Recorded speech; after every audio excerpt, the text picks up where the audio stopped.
बीवी को भी खिलाते हैं, बच्चे को भी खिलाते हैं, माँ को भी खिलाते हैं, बाप को भी खिलाते हैं। रब फरमाता है कू अनफुसकुम व अहलीकुम नारा, है मुसलमानों खुद भी जहन्नम की आग से बचो, अपने बच्चों को भी जहन्नम की आग से बचाओ, बीवी को भी जहन्नम की आग से बचाओ, माँ बाप को भी जहन्नम की आग से बचाओ। हम इसके उल्टा करते हैं, जाते हैं ऐसे होटलों में, खुद भी जहन्नम के आग के करीब जा रहे हैं हराम गोश्त खाकर, और अपने बाल बच्चों को हराम खिला करके जहन्नम के करीब डाल रहे हैं। क्या कर रहे हैं हम? क्या करना चाहिए था, क्या कर रहे हैं? हम कहते हैं हमें मालूम है नहीं, मालूम ना होना उज़्र नहीं है, मालूम करना होगा। समाज में रहते हैं, इस्लामी मुआशरे में, तो आपको इतनी बातें मालूम होनी चाहिए कि रब ने क्या हलाल किया है, रब ने क्या हराम किया है। आजकल आपको बता दो, बहुत सारी माएँ बहनें नमाज तो पढ़ती है, बहुत सारी, लेकिन नमाज पढ़ने का सही तरीका उन्हें मालूम नहीं है। बहुत सारे हमारे ऐसे हैं जो 50 साल से मर्द नमाज पढ़ते हैं, लेकिन नमाज पढ़ने का सही ढंग उसको नहीं आता। वजह हमा की माता सा गेजी, हमा केला मालूम छे, रुकू करने का तरीका अलग वो मालूम नहीं, सजदा करने का तरीका क्या है वो मालूम नहीं, और सबसे बड़ी चीज है क़िरात। जो कुरान शरीफ पढ़ा जाता है नमाज के अंदर, सूरह फातिहा, सूरह इखलास, सूरह फलक, सूरह नास, सूरह कौसर, ये पढ़ते तो ठीक है, वो भी बांग्ला जबान से याद किया हुआ है, कहना चाहिए एक, कहता है एक। और तो और वजू का तरीका सही से मालूम नहीं है, औरतों को पर्दा कहां तक करना चाहिए ना मालूम है। मैंने बहुत सारी खवातीन को देखा कि साड़ी पहन के नमाज पढ़ती है। पढ़ो भाई, साड़ी हमारे कल्चर का हिस्सा है। बंगाल में खवातीन साड़ियां पहनती है, लेकिन साड़ी में भी पर्दा जरूरी है।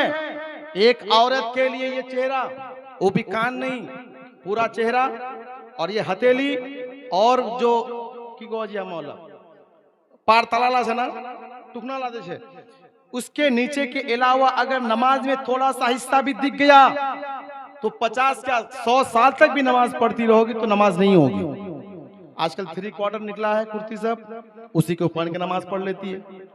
साड़ी पहन के नमाज पढ़ती है तो कहीं पैर दिखता है तो कहीं पीठ दिखती है, नमाज नहीं होगी।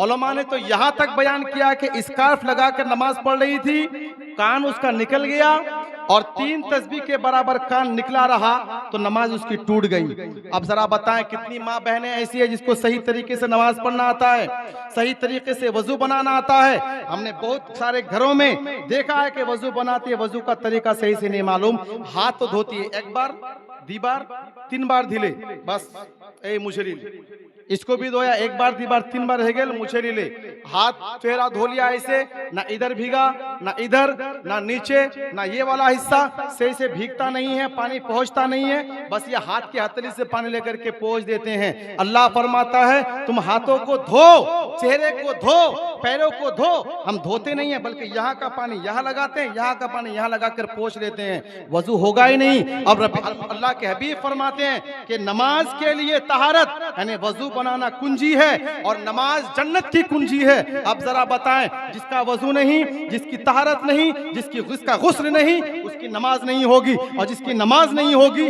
जन्नत की कुंजी नमाज है तो जन्नत का ताला नहीं खुलेगा। एक आदमी धड़ल्ले से जा रहा होगा जन्नत, क़यामत के दिन सोच रहा होगा कि अब मेरा हिसाब किताब होने वाला है, हमने तो नमाज पढ़ी है, हमने तो रोजा रखा है, हमने तो हज किया है, हमने तो ज़कात दी है। जब उसका नामा आमाल खोला जाएगा तो जहां नमाज का फिर नमाज की फहरिस्त होगी वहां खाली खाली होगा, रोजा की फहरिस्त खाली खाली, ज़कात की फहरिस्त खाली खाली। और रब से पूछेगा मौला मैंने तो नमाज पढ़ी थी, और रब से पूछेगा मौला मैंने तो ज़कात दी थी, रब से पूछेगा मौला मैंने तो हज किया था, मैंने तो सारे अमाल किए थे, फिर मेरी डायरी में, मेरे नामाए अमाल में वो सारी चीजें क्यों नहीं है? रब फरमाएगा तूने नमाज पढ़ी थी लोगों को दिखाने के लिए, रोजा रखा था लोगों को दिखाने के लिए, हज किया था लोगों को दिखाने के लिए, ज़कात दी थी लोगों को दिखाने के लिए, तुम्हें तो मसाइल मालूम ही नहीं थे कि ज़कात किसको अदा करना है, तुम्हें तो रोजे के मसाइल ही मालूम नहीं थे कि रोजा रखना कब से कब तक है, तुम्हें तो हज के तरीके ही मालूम नहीं थे कि हज कहते किसको है, नमाज का तरीका मालूम नहीं था,